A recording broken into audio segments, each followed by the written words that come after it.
Hello students, आज हम लोग 10th क्लास के बहुत ही अच्छे टॉपिक पे आने वाले हैं, करंट इलेक्ट्रिसिटी पे डिस्कस करने वाले हैं। तो आइए हम लोग स्टार्ट करते हैं। तो सबसे पहले हम लोग सोचते हैं कि ये करंट क्या होता है।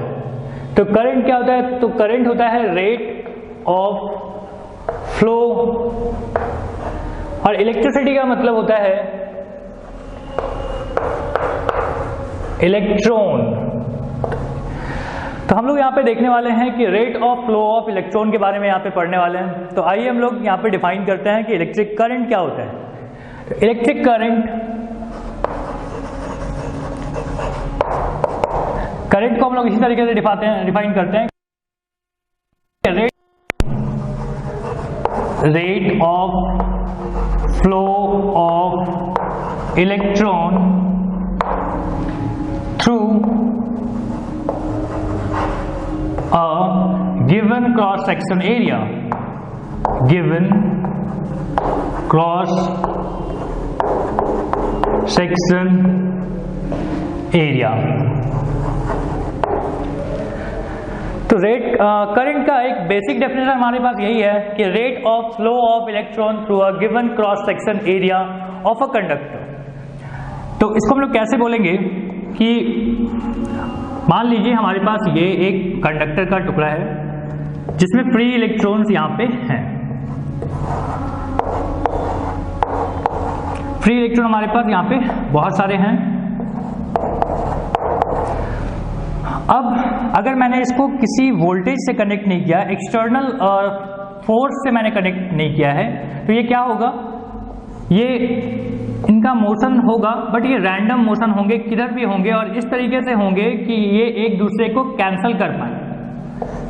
वापस बताता हूं मैं कि इनके मोशन इस तरीके से हैं कि हर एक मोशन के लिए एक अपोजिट मोशन है। तो यहाँ पे क्या हो रहा है कि net flow of electron zero है। ये इधर फ्लो हो रहा है, इसके अपोजिट को यहाँ पे इसको कैंसिल कर रहा है। सो वेक्टर सम जो है यहाँ पे वो क्या होगा? वो जीरो होगा। इसलिए यहाँ पे हम लोग को कोई भी रेट ऑफ फ्लो हम लोग को नहीं दिखता है इलेक्ट्रॉन का। इलेक्ट्रॉन यहाँ पे मूव नहीं हो रहे हैं। अगर हमने इसे कनेक्ट कर दिया एक बैटरी से, तो देखिए क्या होगा। क्योंकि इलेक्ट्रॉन्स नेगेटिव चार्ज हैं, अब इनका डायरेक्शन कुछ अलग होने वाला है, इसलिए मैं इसको मिटा देता हूं। अब देखिए, चूंकि ये पॉजिटिव टर्मिनल है और ये नेगेटिव टर्मिनल है, तो पॉजिटिव टर्मिनल नेगेटिव पार्ट को क्या करेगा? अपनी तरफ अट्रैक्ट करेगा। तो ये सारे इस एक लाइन में आ जाएंगे और इस तरीके से अलाइन होंगे कि ये सब पॉजिटिव टर्मिनल की तरफ अट्रैक्ट होने चाहिए। ये रहा। और इस तरीके से क्या होगा? कोई एक दूसरे को कैंसिल नहीं कर रहा, और फाइनल हम लोग को यहाँ पर रिजल्टेंट समझ में आ रही है कि ये इधर से इधर सब होने वाले हैं। तो इस तरीके से करंट फ्लो होती है। ठीक है, तो चलिए इसे नोट डाउन कीजिए। तो आइए अब अपन देखते हैं इलेक्ट्रिक पोटेंशियल क्या होता है। तो जैसा कि हमने बात किया था कि वहां पे हमने कंडक्टर को कनेक्ट किया था एक एक्सटर्नल पोटेंशियल से। अब ये पोटेंशियल अगर हमने बात किया है, तो सबसे पहले हम लोग को डिफाइन करना चाहिए कि इलेक्ट्रिक पोटेंशियल क्या होता है। तो इलेक्ट्रिक पोटेंशियल देखिए क्या होता है कि ये टोटल वर्क डन होता है किस काम, कौन से काम करने के लिए? तो इन्फिनिटी से एक सर्टेन पॉइंट पे प्लस यूनिट चार्ज को आपको क्या करना है? पॉजिटिव यूनिट चार्ज को यहां से यहां तक लाना है। मीन्स इन्फिनिटी से एक सर्टेन पॉइंट तक लाने में जितना वर्क डन होगा उसको हम लोग क्या बोलते हैं? Electric potential. और किसे लाना है? तो यूनिट पॉजिटिव चार्ज को लाना है। ठीक है, तो हमने इसको कैसे डिफाइन किया है कि it is a total work done to bring a unit positive charge from infinity to a certain point. Means electric potential क्या है? सो बेसिकली ये वर्क डन है, और क्या करने में? तो यूनिट पॉजिटिव चार्ज को हमें इन्फिनिटी से यहां तक लाना है। तो चलिए हम लोग इसके फॉर्मूला की तरफ बढ़ते हैं। फॉर्मूला कैसा होना चाहिए? अगर मैं बोलूं कि 2 यूनिट चार्ज को, 2 कूलम चार्ज को हमने लाया है इन्फिनिटी से एक पर्टिकुलर पॉइंट तक, और ऐसा करने में हमें लगा है 10 जूल। तो बताइए एक के लिए कितना लगेगा? तो एक के लिए आप बोलते हो कि 2 कूलम के लिए 10 जूल, तो 1 कूलम के लिए 5 जूल। क्या किया होगा आपने? तो आपने निकाला होगा, डिवाइड कर दिया होगा, और ये एक के लिए जब आप निकालते हो तो इसको आप क्या बोलते हो? इलेक्ट्रिक पोटेंशियल बोलते हो। मतलब फॉर्मूला आपके पास आता है V is equal to W by Q। जैसा कि अभी आपने किया था एग्जाम्पल कि आपने क्या किया था, 10 joule divided by 2 coulomb that is 5 joule for 1 charge. Okay, तो for work done for 1 charge कितना होता है, ये कहलाता है इलेक्ट्रिक, लिखोगे 5 वोल्ट। ठीक है, तो जल्दी से इसे कॉपी करें। चलिए अब अपन बात करते हैं पोटेंशियल डिफरेंस पे। तो पोटेंशियल डिफरेंस क्या होता है, तो देखिए हमने लास्ट टाइम देखा था कि इलेक्ट्रिक पोटेंशियल के लिए कि इन्फिनिटी से एक पर्टिकुलर पॉइंट तक लाने में जितना वर्क डन होगा उसको हम लोग बोलते हैं इलेक्ट्रिक पोटेंशियल। तो पोटेंशियल डिफरेंस क्या होता है, तो पोटेंशियल डिफरेंस में एक छोटी सी चेंज आपको करनी है कि इस बार इन्फिनिटी से नहीं लाना है, इस बार एक किसी भी पॉइंट से किसी दूसरे पॉइंट तक यूनिट पॉजिटिव चार्ज को लाने में जितना वर्क डन होगा उसको हम लोग क्या बोलते हैं, पोटेंशियल डिफरेंस बोलते हैं। बात ध्यान में रहेगी। सो लास्ट टाइम आपने क्या किया था, आपने इन्फिनिटी से एक पर्टिकुलर पॉइंट तक आपने लाया था और इसको आपने बोला था इलेक्ट्रिक पोटेंशियल। आपने इस बार क्या किया, इस बार पॉइंट ए से बी तक लाया है, अगेन किसको, तो यूनिट पॉजिटिव चार्ज को। लास्ट टाइम भी आपने यूनिट पॉजिटिव चार्ज को ही लाया था। एक पॉइंट से दूसरे पॉइंट तक लाने में जितना वर्क डन होगा उसको अपन बोलते हैं पोटेंशियल डिफरेंस। ओके, तो अगेन अपन एक एग्जांपल ले लेते हैं, कैसा होगा। तो देखिए अगर मैं बोल रहा हूं कि 5 कूलम प्लस 5 कूलम चार्ज को अपन एक पॉइंट से दूसरे पॉइंट तक लाने में अपने को लगा है 20 जूल लगा है वर्क डन। तो बताइए एक के लिए कितना लगेगा, क्योंकि पोटेंशियल डिफरेंस तो हम लोग को एक के लिए चाहिए। तो एक के लिए क्या करेंगे, 5 के लिए अगर लगता है 20 जूल तो एक के लिए कितना लगेगा, 20/5 जूल दैट इज 4 जूल। और ये 4 जूल जो आ रहा है एक के लिए, इसी को तो हम लोग बोलते हैं यहाँ पे पोटेंशियल डिफरेंस। कैसे, तो हमने यहाँ पे बोला है कि work done to bring a unit positive charge. तो work done to bring a unit positive charge, unit means one positive charge from one point to another is called potential difference, मतलब वोल्टेज। तो आप यहाँ पे क्या बोलोगे, V is equal to how much, 4 joule. ठीक है, ये बात समझ में आई। चलिए कॉपी कीजिए। चलिए तो अपन देखते हैं फॉर्मूला कैसा बन के आता है हमारे पास कि potential difference is equal to होता है work done divided by charge. अब अपन एक एग्जांपल करते हैं कि क्वेश्चन बोला हुआ है कि how much energy coulomb means होता है 1 कूलम। ठीक है, चार्ज हमारे पास 1 कूलम दिया हुआ है। Each coulomb of charge passing through 6 volt battery. So हमारे पास वोल्टेज कितना दिया हुआ है, 6 वोल्ट। और हम लोग से पूछा है वर्क डन कितना होगा। सिंपल है, क्या आप करेंगे, तो आपको पता है कि वोल्टेज इज इक्वल टू होता है work done divided by charge. अभी अभी आपने ये फॉर्मूला देखा है।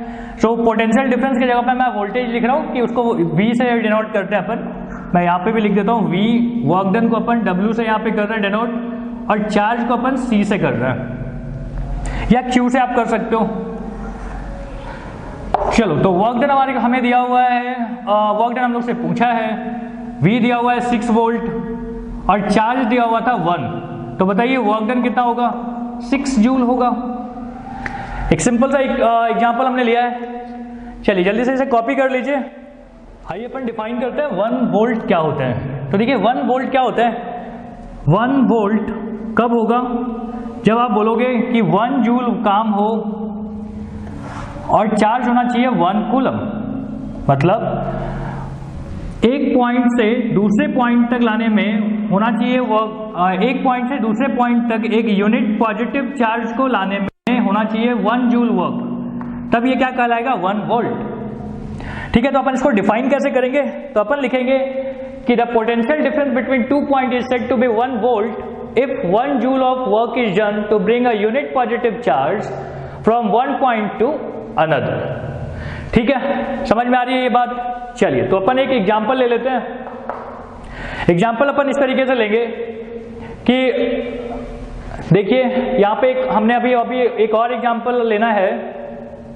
चलो तो हम लेते हैं कि एक पॉइंट से बी है, यहां से अपन 100 कूलम चार्ज को प्लस 100 कूलम चार्ज को अपन लाता है 10 जूल वर्क।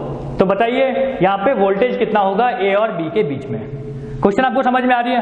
क्वेश्चन इस तरीके का है कि ए से बी तक आपको क्या करना है, यूनिट 100 कूलम चार्ज को आपको लेके आना है ए से बी तक, और ऐसा करने में लगता है आपको 10 जूल। तो बताइए यहाँ पे ए और बी के बीच में वोल्टेज कितना होगा। तो चलिए अपन कैलकुलेट करते हैं। V इज इक्वल टू होता है W/Q। W हमारे पास कितना है, वर्क डन 10, और ये कितना है 100, तो हमारे पास वोल्टेज कितना आता है 0.1 वोल्ट। ठीक है, चलो आइए अब अपन बात करते हैं करंट पे। जैसा कि हमने स्टार्टिंग में ही डिस्कस किया था कि करंट क्या होता है, तो the rate of flow of electrons. तो देखो एक कंडक्टर है, इस कंडक्टर के अंदर इलेक्ट्रॉन्स हैं।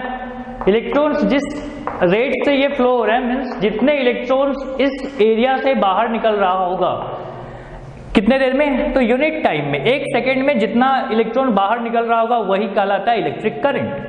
तो मान लो हमने बोला कि यहाँ पे नंबर ऑफ इलेक्ट्रॉन नहीं, यहाँ पे नंबर ऑफ चार्ज होना चाहिए। ठीक है, अपन देख लेते हैं। तो बताइए कि अगर मैं बोलूं कि यहाँ पे 5 इलेक्ट्रॉन्स बाहर निकल रहा है, 5 इलेक्ट्रॉन्स बाहर निकल रहा है 1 सेकेंड में, इन 1 कितना होना चाहिए। तो करंट का हमारे पास फॉर्मूला आता है कि total charge by total time, जितने चार्ज बाहर निकल रहे हैं 1 सेकेंड में। ओके, तो अपन बोल रहे हैं कि 1 सेकेंड में यहाँ पे 5 इलेक्ट्रॉन निकल रहा है, तो बताइए यहाँ पे इलेक्ट्रिक करंट कितना होगा। तो अपन लिखेंगे करंट को अपन लिखते हैं I से डिनोट करते हैं, आप यहाँ पे I लिख दो, I। टोटल चार्ज को अपन C से डिनोट करेंगे या फिर Q बोल सकते हो, और यहाँ पे स्मॉल t से अपन डिनोट करेंगे टाइम को। तो चलिए अपन देखते हैं कि चार्ज कितना होगा। 5 इलेक्ट्रॉन है, तो चार्ज कैसे मिलता है, total charge is equal to होता है Ne, number of electron into charge of 1 electron, और चार्ज ऑफ 1 इलेक्ट्रॉन होता है 1.6 इंटू 10⁻⁻19 कूलम। ये बात आपको याद रखनी है, इसको नोट डाउन करें। अब देखते हैं अपन कि कैसे।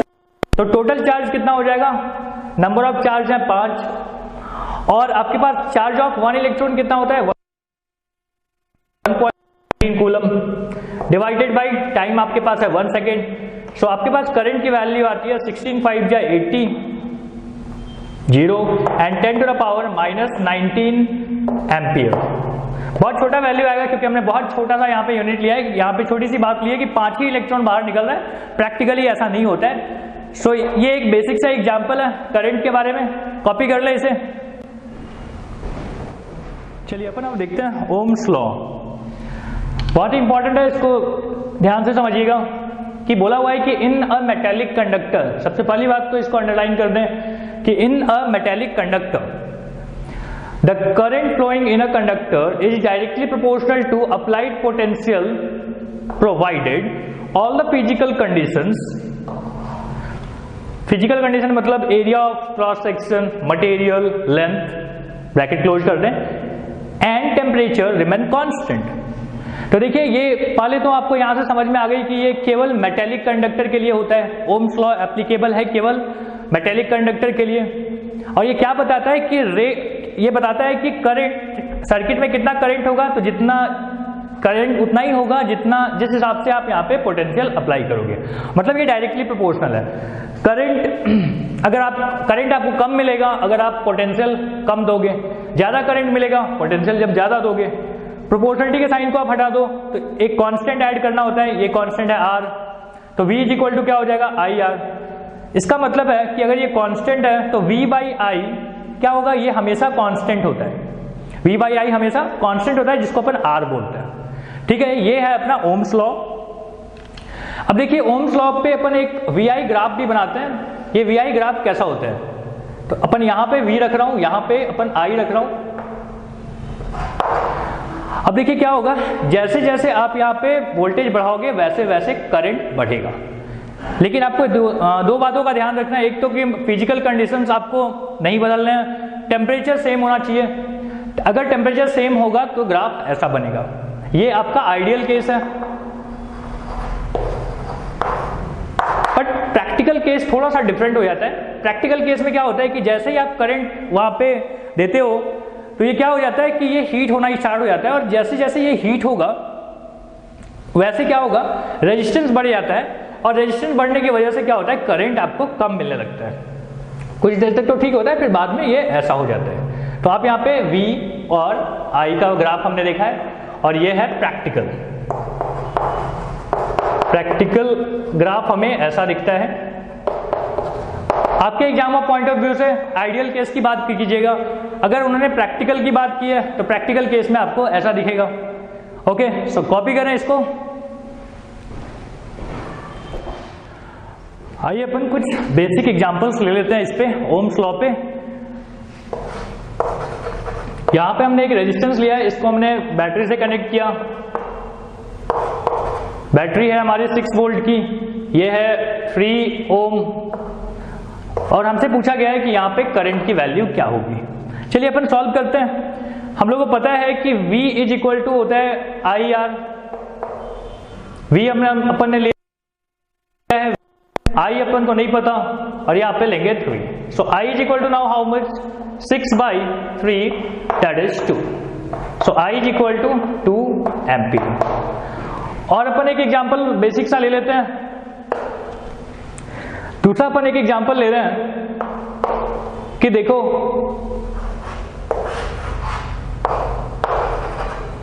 एक अपन ले रहे हैं यहाँ पे फिर से 3 ओम, और इस बार हमें बैटरी का वोल्टेज नहीं पता, लेकिन उन्होंने करंट दे रखा है। करंट की वैल्यू है 10 एम्पियर। अगेन बहुत सिंपल है, V आपको कैलकुलेट करना है। V इज इक्वल टू क्या होता है IR।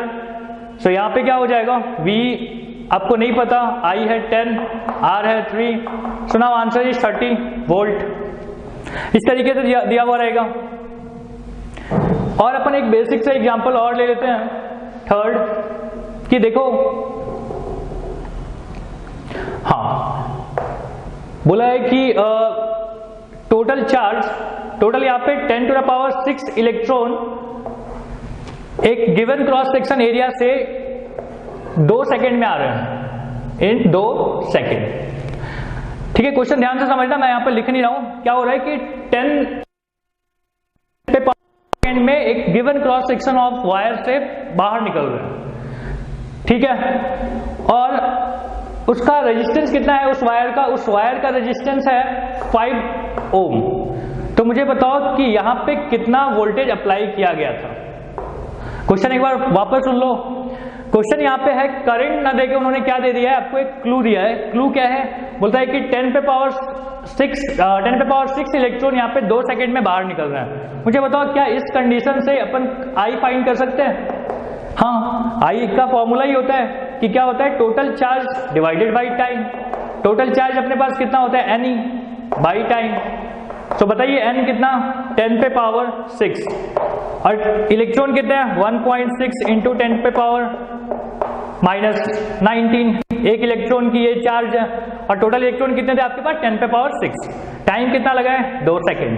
तो क्या आपको यहां से करंट मिल जाएगा? करंट की वैल्यू होगी 1.6.8, तो 0.8 इंटू 10⁻⁻13। ये क्या आ रहा है, एम्पियर में आ गया आपका ये करंट। और अपने को क्या चाहिए, वोल्टेज चाहिए। तो वोल्टेज इज इक्वल टू होता है IR। अभी अपन ने ओम्स लॉ के थ्रू देखा है, तो ये कितना होगा 0.8 इंटू 10⁻⁻13 इंटू 5, 4.0 इंटू 10⁻⁻13 वोल्ट। सो आपका वोल्टेज यहाँ पे है। तो अपन कुछ बेसिक एग्जांपल किए हैं, ये थोड़ा अच्छा एग्जांपल है, आप इसको कॉपी कर लें। चलिए आइए अब अपन देखते हैं कि ओम्स लॉ में अपन ने एक टर्म लाया था, एक कांस्टेंट लाया था जिसको अपन रेजिस्टेंस बोल रहे थे। ये रेजिस्टेंस का फिजिकल एग्जिस्टेंस क्या है? देखो मान लो ये वायर का टुकड़ा है जिसको अपन ने जूम करके ऐसा बनाया हुआ है। इसमें क्या होंगे, यहाँ पे इलेक्ट्रॉन्स होंगे, और ये इलेक्ट्रॉन्स को अपन ने इस कंडक्टर को क्या किया, एक एक्सटर्नल पोटेंशियल से कनेक्ट किया है। तो ये क्या होंगे, ये सारे इलेक्ट्रॉन पॉजिटिव टर्मिनल की तरफ मूव करेंगे। अब मूव करने के टाइम पे क्या होगा, ये एक दूसरे से कोलाइड होंगे। अब यहाँ पे कोलिजन होगा तो क्या होगा, पहले अगर निकलते थे यहां से 12-10, अगर पहले इस क्रॉस सेक्शन एरिया से निकलते थे 10, तो कोलिजन की वजह से क्या हो रहा है, वहां पे नंबर ऑफ इलेक्ट्रॉन्स कम निकल पाएंगे बाहर। अब नंबर ऑफ इलेक्ट्रॉन कम निकल पाएगा तो क्या होगा, चार्ज कम निकल पाएगा। और अपन को पता है कि I इज इक्वल टू होता है NE total charge divided by time. अगर नंबर ऑफ इलेक्ट्रॉन कम हो गया तो क्या होगा, I कम हो जाएगा। मतलब कोई चीज तो है जो रुकावट यहां पे पैदा कर रहा है, और रुकावट क्यों पैदा हो रही है, ड्यू टू कोलिजन्स। तो ये जो रुकावट पैदा हो रही है इसी को अपन बोलते हैं रेजिस्टेंस, इसी को अपन बोलते हैं रेजिस्टेंस। तो अगर आपको लिखना है तो आप यहां पे लिख दो ये सब बातें कि रेजिस्टेंस किसके कारण होता है, due to collision between electrons. ठीक है, अब क्या होता है यहाँ पे कि कोलिजन होते हैं इलेक्ट्रॉन्स के बीच में, और यहाँ पे क्या होता है कि जितने इलेक्ट्रॉन बाहर निकलने चाहिए थे उतने इलेक्ट्रॉन बाहर नहीं निकल पाते, और फाइनली वो क्या होता है, करंट की वैल्यू कम हो जाती है। क्योंकि देखो करंट की वैल्यू डायरेक्टली प्रोपोर्शनल है एन की, एन कम हुआ करंट भी कम हो जाएगा, और इसी चीज को अपन बोलते हैं रेजिस्टेंस। अब अपन देखते हैं कि फैक्टर्स क्या क्या है रेजिस्टेंस के, फैक्टर्स अफेक्टिंग रेजिस्टेंस।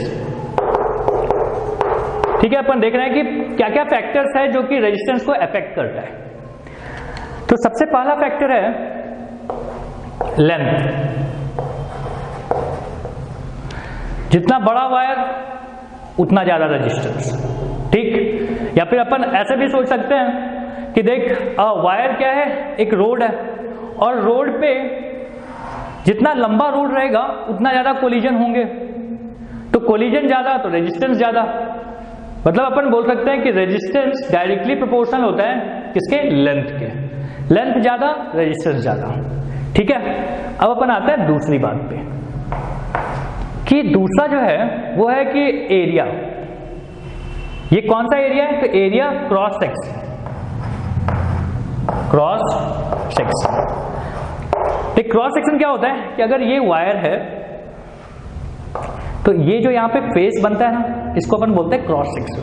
मतलब ये पेन होल्डर जो दिख रहा है आपको, इसका ये वाला जो पार्ट है ये है क्रॉस सेक्शन। तो क्रॉस सेक्शन में क्या होता है कि जितना, अगर मैं बोलूं कि ये थिकनेस ऑफ वायर को बता रहा है, अब फिर से अपन सोचते हैं रोड वाला एग्जांपल कि रोड जितना चौड़ा होगा कोलिजन उतने कम होंगे। तो वैसे ही यहाँ पे क्या होगा कि अगर एरिया बड़ा होगा तो रेजिस्टेंस कम होगा। एक यूनिट बढ़ रहा है तो दूसरा अगर कम होता है तो अपन उसको बोलते हैं कि वो इनवर्सली प्रोपोर्शनल है। दूसरी बात समझ में आई। चलो अब अपन बात करते हैं तीसरी कि रेजिस्टेंस प्रोपोर्शनल है टेम्परेचर के भी। तो अपन ऐसे बोल देंगे कि रेजिस्टेंस डिपेंड करता है टेम्परेचर पे। मतलब टेम्परेचर बढ़ गया, रेजिस्टेंस बढ़ जाएगा। कब? जब टेम्परेचर भी बढ़ेगा। ठीक है, ये समझ में आ रही है। ऊपर का एरो मार्क दिया मैंने, तो टेम्परेचर भी क्या होगा, बढ़ जाता है। ठीक है, तो ये बातों को आप चाहो तो अपने वर्ड्स में लिख सकते हो। समझना बहुत इंपॉर्टेंट है, सारी बातें समझ लीजिए। 3 हमने यहाँ पे फैक्टर्स दिए हैं, कॉपी करें फिर आगे बढ़ते हैं। चलो अपन ने तीनों को कॉपी कर लिया। अब हमने क्या किया, तीनों को यहाँ पे अपन मिला देते हैं। तो ये इसके बारे में तो अपन ने कुछ बात नहीं किया है, तो इसको मैं फिलहाल मिला नहीं रहा हूं, इसको अपन रोक देते हैं और इन दोनों को मैं मिला देता हूं। तो क्या हो जाएगा कि R इज प्रोपोर्शनल टू, अपन ने देखा L होता है, फिर से देखा कि R is proportional to 1 by area होता है। दोनों को अगर अपन ने मिला दिया तो बोलेंगे कि R is proportional to L by A। Proportionality के साइन को अगर अपन हटा दें तो अपने को एक कांस्टेंट लगाना पड़ता है, इस कांस्टेंट को बोलते हैं रो। अपन यहां पे लिख देता हूं RO रो होता है। अपन इसको रो बोलते हैं। इसका मतलब होता है, रो का मतलब होता है रेजिस्टिविटी। इसको अपन बोलते हैं रो, इस सिंबल को, और इसका मतलब क्या होता है, रेजिस्टिविटी। रेजिस्टिविटी, तो रेजिस्टिविटी देखो क्या होता है, रेजिस्टिविटी होती है प्रॉपर्टी। किसकी प्रॉपर्टी होती है, तो मटेरियल की प्रॉपर्टी होती है कि वो कितना रेजिस्ट करता है। ठीक है, तो देखो मटेरियल की प्रॉपर्टी डिपेंड नहीं करता कि वो लेंथ कैसा है, और इस पे भी डिपेंड नहीं करता कि उसका एरिया कैसा है।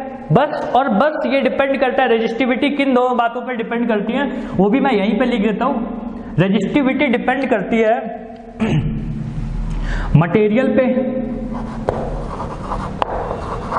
और दूसरी जो चीज है वो है टेम्परेचर। रेजिस्टिविटी डिपेंड करता है मटेरियल पे और टेम्परेचर पे। ध्यान रखना, रेजिस्टेंस डिपेंड करता है तीन चीजों पे, लेंथ, एरिया और टेम्परेचर पे। रेजिस्टिविटी डिपेंड करता है मटेरियल पे, टेम्परेचर पे। ठीक है, रेजिस्टिविटी क्या होता है? तो property of a material to resist the flow of electron. कहीं पे लिखना है तो लिख दो। रेजिस्टिविटी क्या होता है कि the property of a material to resist the flow of electron. और ये किन चीजों पे डिपेंड करता है? मटेरियल और टेम्परेचर। ठीक है, चलो तो यहां तक कॉपी करो, फिर अपन आगे बढ़ते हैं।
चलो तो अपन देख लेते हैं कॉम्बिनेशन ऑफ रेजिस्टेंसेज।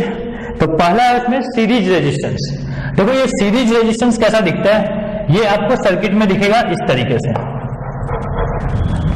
ठीक है, अब बताइए इसमें हम लोग देख रहे हैं कि यहाँ पे सेम करंट हर एक रेजिस्टेंस के पास से जा रहा है। R1 के पास से भी वही करंट जा रहा है, R2 के पास से भी वही करंट जा रहा है। तो अपन क्या करेंगे, यहाँ पे कुछ पॉइंट्स यहाँ पे लिखेंगे और इसको याद रखेंगे अपन। क्या है ये पॉइंट्स? तो पहला पॉइंट है कि सेम करंट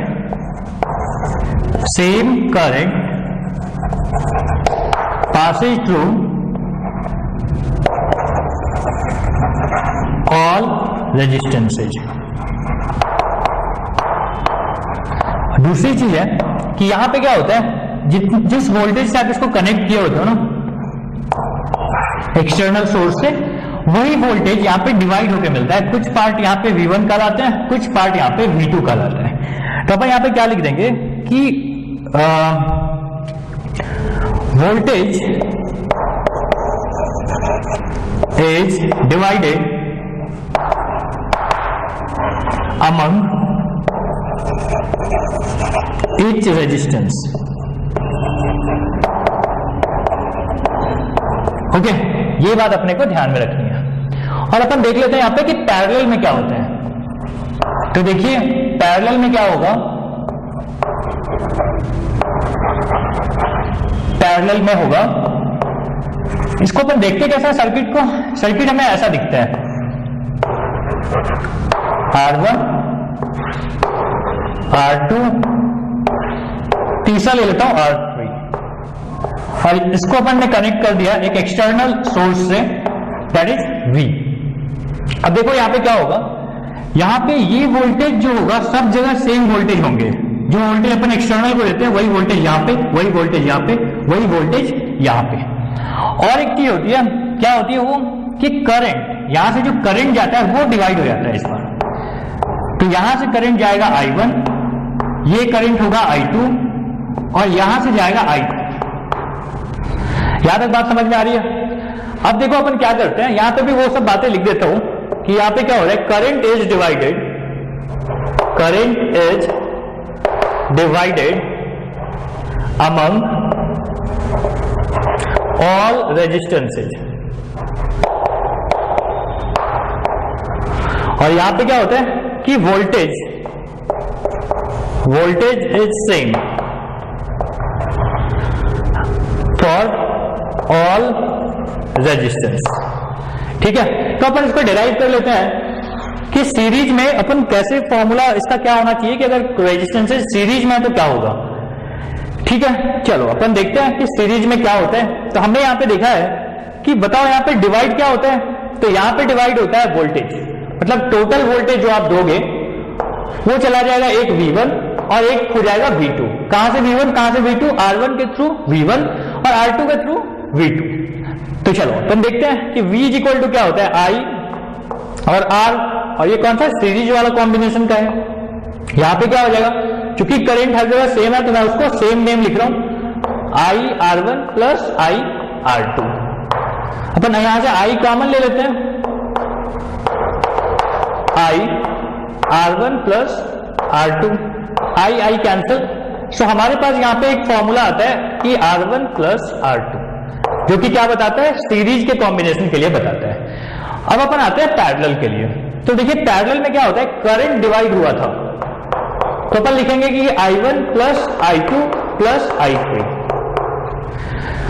I मतलब क्या होता है, according to Ohm's law V is equal to IR होता था और I is equal to V by R। तो V बाई R, ये कौन सा R है, पैरेलल वाला, is equal to V by R1 plus V by R2 plus V by R3।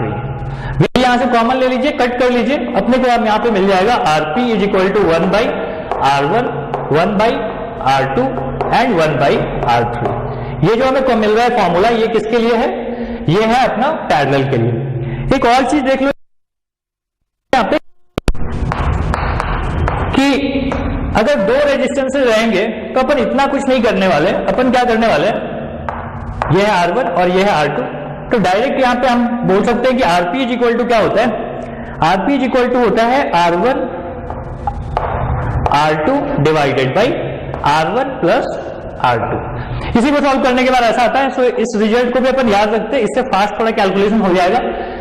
ठीक है, तो अपन ने यहाँ पे बात किया कि कॉम्बिनेशन ऑफ रेजिस्टेंस कैसे कंबाइन होते हैं। तो दो तरीके से कंबाइन होते हैं, एक तो है सीरीज कॉम्बिनेशन, दूसरा है पैरेलल कॉम्बिनेशन।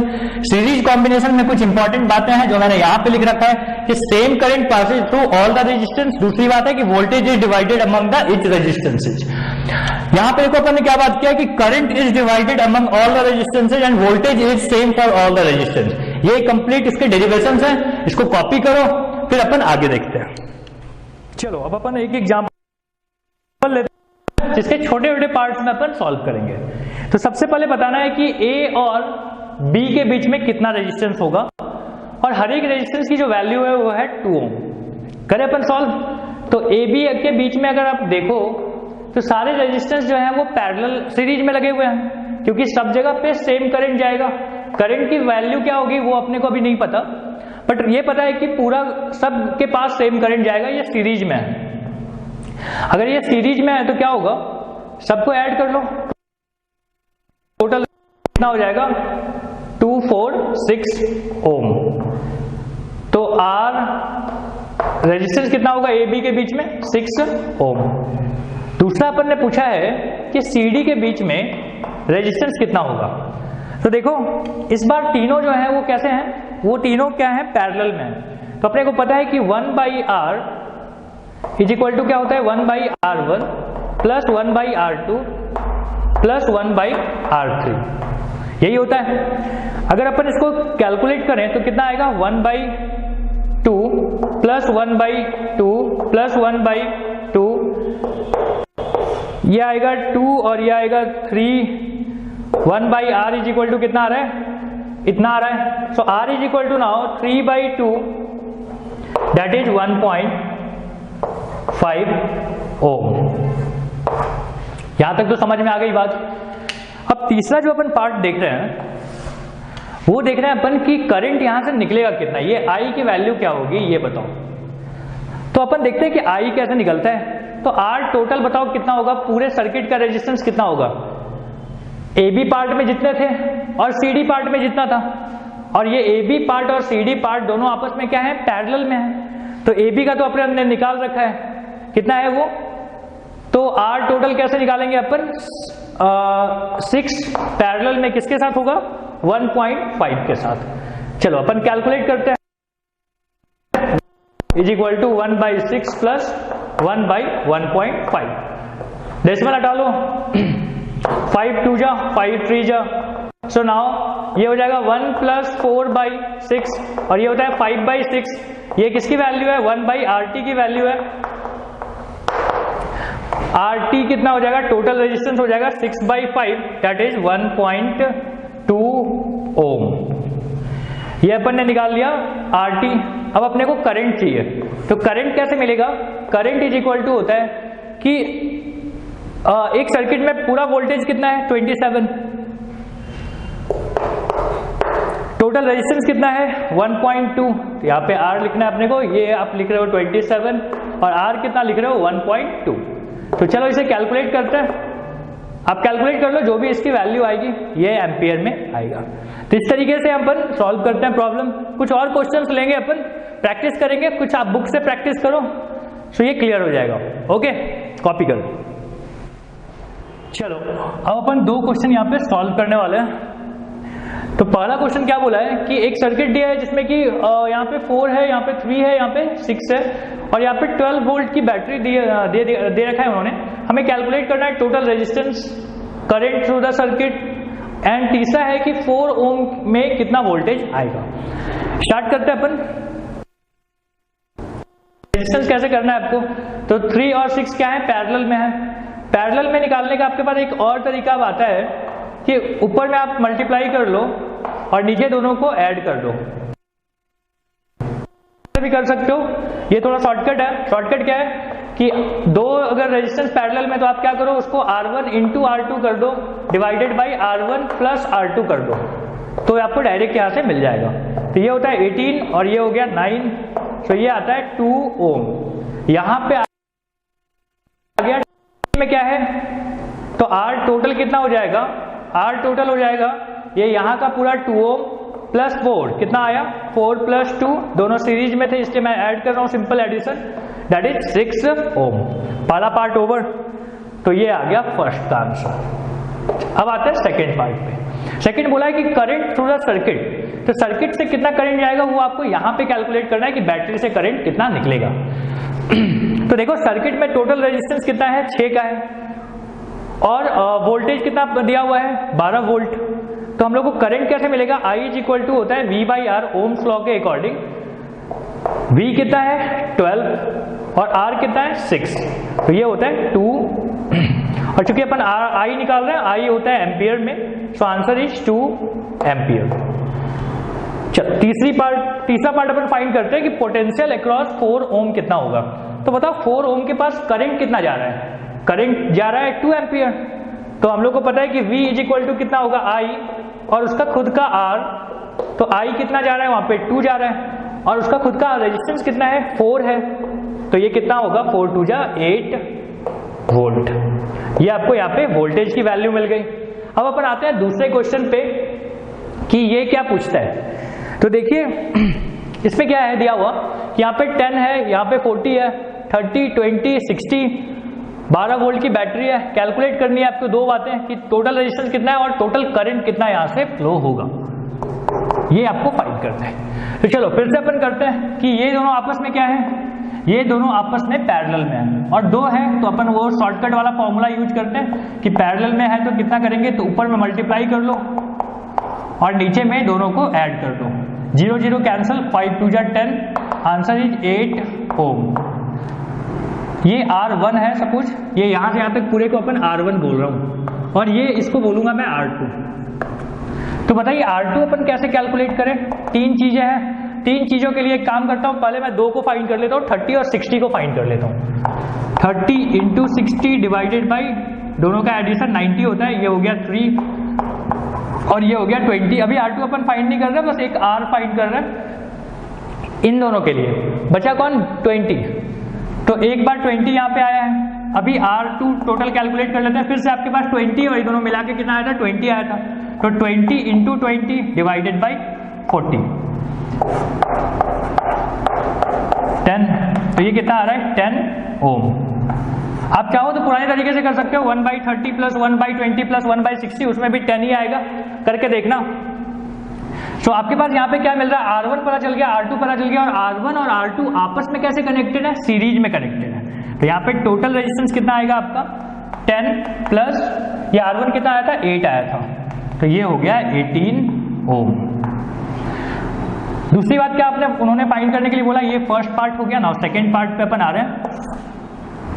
सेकेंड पार्ट उन्होंने बोला था कि कैलकुलेट करो टोटल करंट। तो करंट कैलकुलेट करने के लिए क्या चाहिए अपने को, वोल्टेज चाहिए। तो 12 वोल्ट डिवाइडेड बाई 18, 6 2 जा 6 3 जा, सो 2/3 ampere.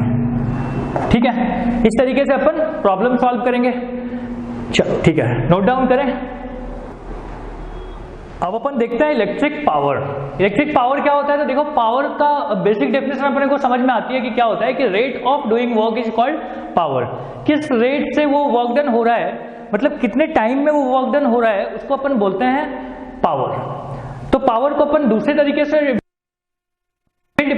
Total work done in 1 second, 1 second में कितना काम हो रहा है, इसको अपन क्या बोलते हैं, पावर बोलते हैं। जैसे अगर मैं फिर से एक छोटा सा एग्जांपल ले लूं कि देखो बोल रहा है कि 10 जूल वर्क हो रहा है 3 सेकेंड में, 5 सेकेंड में बोल देता हूं, 10 जूल वर्क हो रहा है 5 सेकेंड में। तो बताओ 1 सेकेंड में कितना हो रहा है, 1 सेकेंड में होगा 2। क्या किया आपने, तो 10 डिवाइडेड बाई 5 किया। 10 क्या था, वर्क डन था, और 5 क्या था, टाइम था। और इस तरीके से आपने क्या निकाला है, तो ये पावर हो गया। ये जो 2 निकाला आपने, ये क्या है, पावर है। वापस समझाता हूं कि 1 सेकेंड में कितना वर्क डन हो रहा है, उसी को अपन क्या बोलते हैं, पावर बोलते हैं। तो 10 सेकेंड में 5 सेकेंड में अगर 10 जूल वर्क हो रहा था, तो 1 सेकेंड में कितना होगा, 2 जूल होगा। तो इसी से अपना एक फॉर्मूला बन के आया है कि power is equal to work done by time. ठीक है, अब अपन देखते हैं कि कुछ एग्जांपल्स ले लेते हैं। अपन एग्जांपल में ले लेता हूं कि देखो 100 वाट का बल्ब है जिसको जलाया जा रहा है 1 आवर तक। ठीक है, 100 वाट का बल्ब है। वाट होता है किसका यूनिट, पावर का यूनिट होता है वाट। आप यहां पे लिख दो वाट। कब होगा ये वाट, तो वर्क डन होना चाहिए जूल में और टाइम होना चाहिए सेकंड में। यूनिट में अपन कभी कभी गलत कर देते हैं, तो ध्यान रखिएगा यहाँ पे बाई नहीं है, जूल है और सेकंड है। तो चलो 1 आवर्स दिया है मैंने, तो बताओ वर्क डन कितना होगा। तो अपने को पता है कि work done is equal to क्या हो जाएगा, पावर इंटू टाइम, क्योंकि power is equal to W/T होता है। तो work done is equal to power into time. तो वर्क डन कितना हो जाएगा, पावर तो है 100 वाट, 60 इंटू 60 सेकेंड, तो ये कितना आ जाएगा 36, और कितने पावर हो गया इंटू 10 पे पावर 4 जूल। इस तरीके से अपन कैलकुलेट करते हैं। कॉपी करें, फिर अपन आगे बात करते हैं। अब अपन बात करते हैं heating effect of electric current. Heating effect of current. तो देखो हमें पता है कि हीट क्या होता है, हीट भी वर्क डन होता है। तो अपन मैं लिख रहा हूं कि हीट, और सारे फॉर्मूला लगाऊंगा मैं वर्क डन वाला। तो बताओ हीट का आपने क्या बताया था कि I² RT वर्क डन का फॉर्मूला था, और एक था वर्क डन का बेसिक सा फॉर्मूला, वो क्या था, पावर इंटू टाइम। और एक चीज बताओ हीट का आप बोल सकते हो कि V²/RT, ये कुछ आई थिंक बेसिक फॉर्मूला है। और एक चीज था heat is equal to VIT। Heat के लिए भी अपन वही सब बातें यूज करेंगे जो वर्क डन के लिए अपन करते थे। रिकमेंडेड फॉर्मूला आप ये यूज करो, ये सही रहेगा। क्यों, क्योंकि अगर अपन किसी चीज की रेटिंग दी रहती है तो वहां पे आपको पावर दिया रहेगा, टाइम दिया रहेगा। यहाँ पे अगर आपको एम्पियर में दिया है, रेजिस्टेंस दिया हुआ है, टाइम दिया है, आप ये यूज कर सकते हो। अलग अलग जगह पे अपन अलग अलग चीजें यूज करेंगे। सारे फॉर्मूले आपको डेरिवेशन भी पता है। ठीक है, चलो तो हीटिंग इफेक्ट अपन कंप्लीट करते हैं, और यहाँ पे कुछ प्रॉब्लम्स अपन करेंगे प्रैक्टिस अगले क्लास में। और आज के लिए अपन इतना ही रखते हैं। Thank you. अपन देख रहे हैं पावर का formula in terms of electricity. तो पावर इज इक्वल टू क्या होता है, VI। ये बेसिक फॉर्मूला है, इसको याद रखना है। पावर इज इक्वल टू क्या होता है, VI। अब देखो क्या करेंगे अपन, बहुत सारे फॉर्मूला बनाएंगे, जिसको जो फॉर्मूला की तरह यूज करूंगा उसको मैं बॉक्स में रख लेता हूँ। तो बताओ पावर इज इक्वल टू क्या, मैं ऐसा भी बोल सकता हूँ कि V is equal to IR होता है अकॉर्डिंग टू ओम्स लॉ। तो IR इंटू I, तो ये क्या बन जाएगा, I²R। ये क्या बन, फॉर्मूला बन के रेडी है। फिर से अपन क्या करते हैं, फिर से यही फॉर्मूला को मैं यहाँ पे लिखता हूँ कि पावर इज इक्वल टू होता है VI। इसका मतलब है कि अपन I को भी लिख सकते हैं V/R according to Ohm's law. तो ये क्या बन जाएगा, V²/R। ये भी पावर का फॉर्मूला हो गया। और कुछ कर सकते हैं चेंज अपन? नहीं, और कोई चेंज नहीं कर सकते। ये तीन हमारे पास पावर के फॉर्मूले हैं। ठीक, अब अपन देखते हैं कि वर्क डन क्या होता है। तो work done is equal to, अपन बोल सकते हैं कि पावर इनटू टाइम होता है।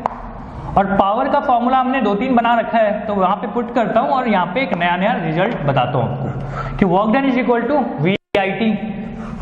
याद रखना है इसको। फिर अपन बोल सकते हैं work done is equal to, power की जगह पे आपने लिखा है I²R, तो अपन लिख देंगे I²RT। दूसरा फॉर्मूला बन गया अपना। तीसरा, work done is equal to again power, power मतलब V²/R, तो अपन लिख देंगे V²/R और यहाँ पे। तो ये कुछ रिजल्ट्स हमारे आ गए कि वर्क डन के।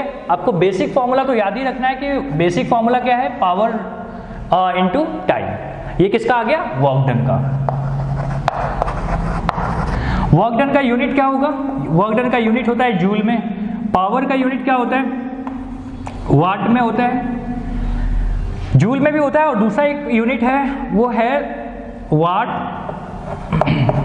आर।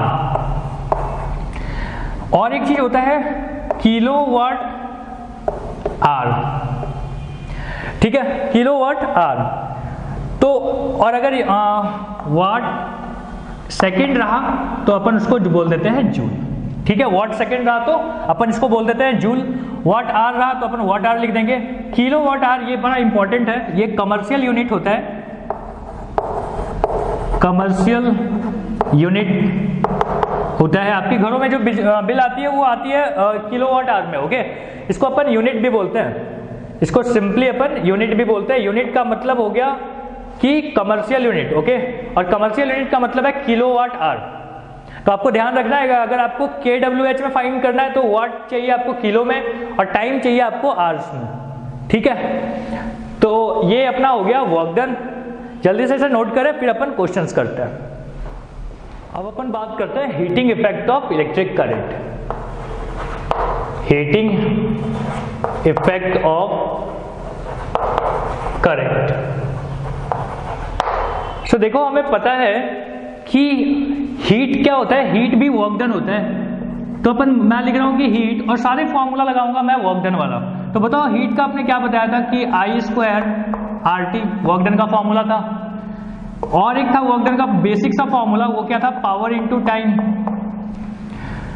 और एक चीज बताओ, हीट का आप बोल सकते हो कि V²/RT। ये कुछ आई थिंक बेसिक फॉर्मूला है। और एक चीज था heat is equal to VIT। Heat के लिए भी अपन वही सब बातें यूज करेंगे जो वर्क डन के लिए अपन करते थे। रिकमेंडेड फॉर्मूला आप ये यूज करो, ये सही रहेगा। क्यों? क्योंकि अगर अपन किसी चीज की रेटिंग दी रहती है तो वहां पे आपको पावर दिया रहेगा, टाइम दिया रहेगा। यहाँ पे अगर आपको एम्पियर में दिया है, रेजिस्टेंस दिया हुआ है, टाइम दिया हुआ, आप ये यूज कर सकते हो। अलग अलग जगह पे अपन अलग अलग चीजें यूज करेंगे। सारे फॉर्मूले आपको डेरिवेशन भी पता है। ठीक है, चलो तो हीटिंग इफेक्ट अपन कंप्लीट करते हैं। और यहाँ पे कुछ प्रॉब्लम्स अपन करेंगे प्रैक्टिस अगले क्लास में। और आज के लिए अपन इतना ही रखते हैं। Thank you.